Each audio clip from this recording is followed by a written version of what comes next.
Hello दोस्तों, स्वागत है आप सभी का हमारे YouTube channel depth study with Ashish में। दोस्तों, इस वीडियो में हम लोग क्लास 12 का हिस्ट्री सब्जेक्ट का चैप्टर नंबर 7 जिसका नाम है एक साम्राज्य की राजधानी विजयनगर। इस चैप्टर से संबंधित हम लोग जो है महत्वपूर्ण वस्तुनिष्ठ प्रश्न को जो है डिस्कस करने वाले हैं। दोस्तों, ये जो वीडियो है ये पार्ट 3 है इस चैप्टर से संबंधित, क्योंकि दोस्तों ये जो चैप्टर है विजयनगर साम्राज्य, ये चैप्टर से मैंने जो है पार्ट 1 और पार्ट 2 बहुत ही ज़्यादा इंपॉर्टेंट क्वेश्चन जो है डिस्कस कर दिया है। दोस्तों, यदि आपने नहीं देखा है तो वो सारी वीडियो को मैंने जो एक प्लेलिस्ट में बना दिया है। प्लेलिस्ट का लिंक आपको डिस्क्रिप्शन में मिल जाएगा। दोस्तों, यदि आपको इस चैप्टर का एक्सप्लेनेशन वीडियो देखना है तो उसका भी मैंने जो है लिंक डिस्क्रिप्शन में दे दिया गया है। दोस्तों, यदि आप हमारे टेलीग्राम ग्रुप से ज्वाइन नहीं हुए हैं तो टेलीग्राम ग्रुप से ज्वाइन नहीं चाहिए। वहाँ पे दोस्तों आपको जो है बहुत सारे सूचना जो है दी जाती है। यहाँ पे दोस्तों मैंने जो है पार्ट 2 तक 60 क्वेश्चन जो है डिस्कस किए थे। ये जो दोस्तों पार्ट 3 है इसमें मैंने जो है 61 से क्वेश्चन लिया है। चलिए देखते हैं। पहला प्रश्न है कि विजयनगर साम्राज्य के किस मंदिर को यूनेस्को द्वारा विश्व धरोहर स्थल घोषित किया गया है। दोस्तों, यहाँ पे ऑप्शन देखते हैं। पहला ऑप्शन है विरूपाक्ष मंदिर, दूसरा है विट्ठल मंदिर, तीसरा है हजाराराम मंदिर और अंतिम है पंपा देवी मंदिर। दोस्तों, इसका आंसर हो जाएगा विरूपाक्ष मंदिर। ठीक है, यहाँ पे दोस्तों मैंने इस क्वेश्चन को व्याख्या किया है। यहाँ पे मैंने आपके लिए बताया कि विरूपाक्ष मंदिर हम्पी में स्थित है और इसे यूनेस्को द्वारा विश्व धरोहर स्थल घोषित किया गया है। यहाँ पे दोस्तों नेक्स्ट क्वेश्चन है कि विजयनगर साम्राज्य के किस क्षेत्र में जलाशयों और नहरों का निर्माण हुआ है। यहाँ पे दोस्तों पहला ऑप्शन है रायचूर दोआब, जो कि दोस्तों इस क्वेश्चन का आंसर हो जाएगा। ठीक है, रायचूर दोआब। दोस्तों, मैंने जो है दोआब का अर्थ पिछले वीडियो में बताया था। यदि आपको पता हो तो दोस्तों आप कमेंट कीजिए कि दोआब का अर्थ क्या होता है। ठीक है, यहाँ पे दोस्तों क्वेश्चन नंबर 63 है कि विजयनगर साम्राज्य में कौन सी प्रमुख धातु खनिज के रूप में निकाली जाती है। पहला ऑप्शन है सोना, दूसरा ऑप्शन है चांदी, तीसरा ऑप्शन है लोएस्ट और अंतिम है तांबा। दोस्तों, इसका आंसर क्या होगा? सोना। ठीक है, यहाँ पे मैंने आपके लिए बताया कि विजयनगर साम्राज्य के दौरान कर्नाटक क्षेत्र में सोना का खनन प्रमुख रूप से किया जाता था। यहाँ पे दोस्तों क्वेश्चन नंबर 64 है कि अमुक्तमाल्यादा का रचयिता कौन था। तो दोस्तों वो थे कृष्णदेवराय, जो कि विजयनगर साम्राज्य के एक प्रतापी राजा हैं। दोस्तों, यहाँ पे आप कमेंट कीजिए यदि आपने चैप्टर को बहुत ही बेहतरीन ढंग से पढ़ा होगा, यदि आपने मेरे पार्ट 1 और पार्ट 2 का एमसीक्यू सीरीज देखा होगा तो दोस्तों आप जो है इसके आंसर का कमेंट कर पाएंगे। मैं दोस्तों ये यहाँ पे प्रश्न पूछता हूँ कि विजयनगर साम्राज्य जो है वो किस वंश से संबंधित है। मैं आपको बता दूं कि विजयनगर साम्राज्य में कुल 4 वंश है। ठीक है, तो उस 4 वंश में से किस वंश से जो है विजयनगर साम्राज्य के प्रतापी राजा कृष्णदेवराय जो है संबंधित है। आप दोस्तों आंसर दीजिए। यहाँ पे दोस्तों मैंने जो है नेक्स्ट क्वेश्चन लिया है, क्वेश्चन नंबर 65। यहाँ पे मैंने आपके लिए बताया है कि विजयनगर साम्राज्य का सबसे महत्वपूर्ण बंदरगाह कौन सा था। पहला ऑप्शन है मछलीपट्टनम, दूसरा है बारकोर, तीसरा है हन्नावर और अंतिम है तूतीकोरिन। दोस्तों, इसका आंसर हो जाएगा होन्नावर। ठीक है, ऑप्शन नंबर 3 होन्नावर बंदरगाह विजयनगर साम्राज्य के लिए व्यापारिक गतिविधियों का प्रमुख केंद्र था। नेक्स्ट क्वेश्चन है कि विजयनगर के शासनकाल में प्रसिद्ध कवि कौन थे। तो दोस्तों वो थे, यहाँ पे लिए देख पा रहे होंगे आप, अल्लाह सानी पैद्याना। ठीक है, अल्लाह सानी पैद्याना कृष्णदेवराय के दरबार में थे और उन्हें आंध्र कवि पितामह कहा जाता है।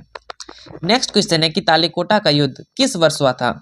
तो दोस्तों इसका आंसर आपको पता होना चाहिए, मोस्ट इंपॉर्टेंट क्वेश्चन है। दोस्तों, तालीकोटा का युद्ध जो है वो 1565 में हुआ था।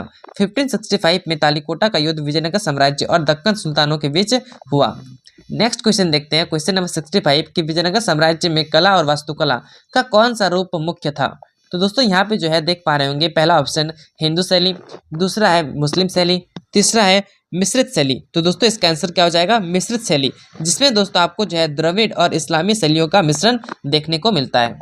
यहाँ पे दोस्तों नेक्स्ट क्वेश्चन है, क्वेश्चन नंबर 69 कि विजयनगर के प्रमुख मंदिरों में कौन से देवता की पूजा की जाती थी। पहला ऑप्शन है विष्णु, दूसरे हैं शिव, तीसरे हैं दुर्गा और अंतिम है गणेश। तो दोस्तों इसका आंसर हो जाएगा शिव। विजयनगर साम्राज्य के अधिकांश मंदिरों में शिव की पूजा प्रमुख रूप से होती थी। यहाँ पे नेक्स्ट क्वेश्चन है कि कृष्णदेवराय ने किस क्षेत्र को सबसे पहले जीता।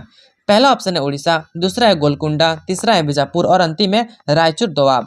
दोस्तों इसका आंसर हो जाएगा रायचूर दोआब। ठीक है, कृष्णदेवराय ने रायचूर दोआब को बीजापुर से जीतकर विजयनगर साम्राज्य में शामिल किया था। यहाँ पे प्रश्न संख्या 71 है कि विजयनगर साम्राज्य के राजकीय ग्रंथ कौन से थे। पहला ऑप्शन है वेद, दूसरा है पुराण, तीसरा है धर्मसूत्र और अंतिम है उपयुक्त सभी। तो दोस्तों इसका आंसर हो जाएगा उपयुक्त सभी। ठीक है, अर्थात वेद, पुराण और धर्मसूत्र ये तीनों जो है विजयनगर साम्राज्य के राजकवि ग्रंथ थे। नेक्स्ट क्वेश्चन है कि विजयनगर साम्राज्य के किस मंदिर को कला का अनूठा नमूना कहा जाता है? पहला है हजाराराम मंदिर, दूसरे हैं विट्ठल मंदिर, तीसरा है कामाक्षी मंदिर और अंतिम है कोणार्क अर्थात सूर्य मंदिर। दोस्तों इसका आंसर हो जाएगा विट्ठल मंदिर। ठीक है, विट्ठल मंदिर अपनी वास्तुकला और पत्थर के संगीत स्तंभों के लिए प्रसिद्ध है। नेक्स्ट क्वेश्चन है कि कौन सा विजयनगर राजा तेलुगु साहित्य का संरक्षण था? तो दोस्तों वो थे हमारे विजयनगर साम्राज्य के प्रिय शासक तथा प्रतापी राजा कृष्णदेव राय। यहाँ पे दोस्तों कृष्णदेव राय जो है वो तेलुगु साहित्य और कवियों को प्रोत्साहित करते थे। यहाँ पे दोस्तों नेक्स्ट क्वेश्चन है कि विजयनगर साम्राज्य के दौरान कौन सा धार्मिक पर्व मुख्य रूप से मनाया जाता था? तो दोस्तों वो था दशहरा। ठीक है, मैंने दोस्तों दो बताया था, महानवमी डिब्बा, ठीक है, महानवमी डिब्बा, जो कि दोस्तों ये जो है दशहरा बनाने के लिए एक मंच था। ठीक है दोस्तों, यदि आपको पता होगा कि महानवमी डिब्बा का आधार कितना था, ठीक है, और ऊंचाई कितना था, तो दोस्तों आप कमेंट कीजिए। ठीक है, मोस्ट इंपॉर्टेंट क्वेश्चन है यहाँ पे दोस्तों। नेक्स्ट क्वेश्चन है क्वेश्चन नंबर 75 कि विजयनगर साम्राज्य का अंतिम राजा कौन था? तो दोस्तों वो थे सदाशिव राय। ठीक है, ऑप्शन नंबर सेकंड। यहाँ पे दोस्तों नेक्स्ट क्वेश्चन है कि विजयनगर साम्राज्य के पतन का मुख्य कारण क्या था?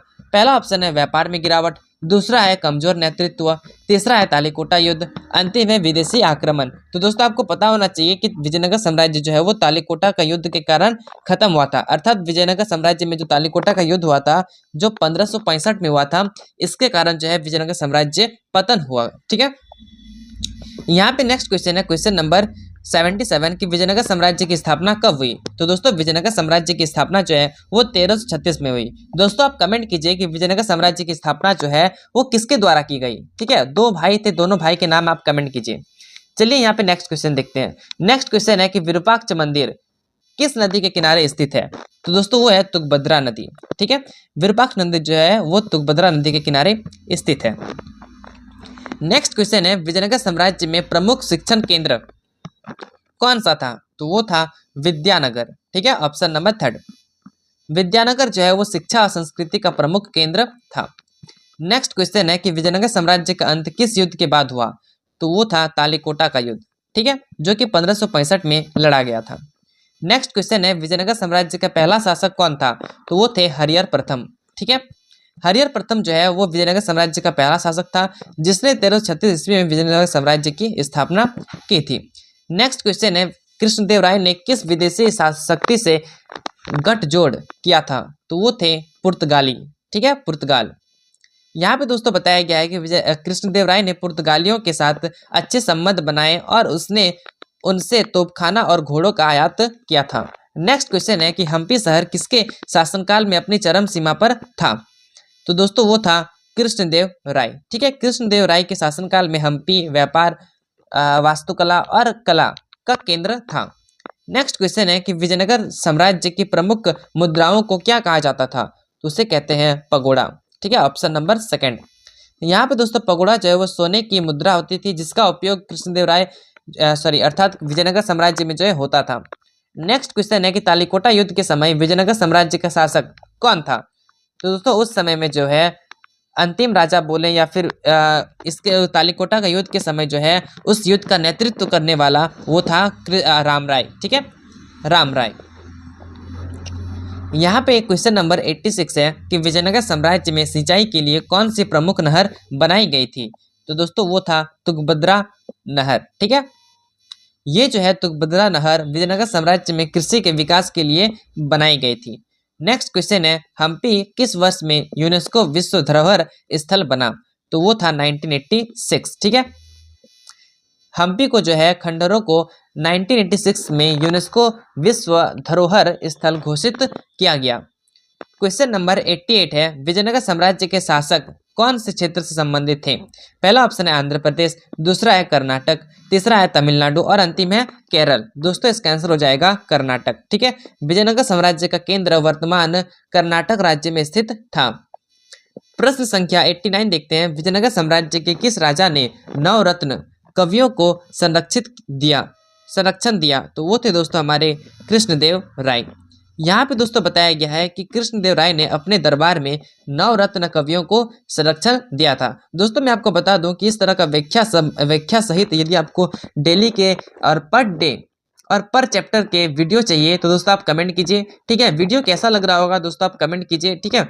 और दोस्तों चैनल पे नए हैं तो चैनल को सब्सक्राइब कर लीजिए ताकि इस प्रकार का कंटेंट जो है आपको रेगुलर मिलता रहे। दोस्तों इसका यदि आपको पीडीएफ चाहिए तो आप एक कमेंट कीजिए। कमेंट करने के पश्चात दोस्तों मैं इस पीडीएफ को टेलीग्राम ग्रुप में अपलोड कर दूंगा।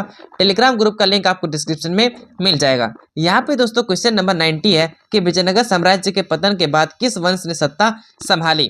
तो दोस्तों विजयनगर साम्राज्य के बाद ये जो है विजयनगर साम्राज्य के पतन के बाद तो वो जो है अराविदु वंश था, ठीक है।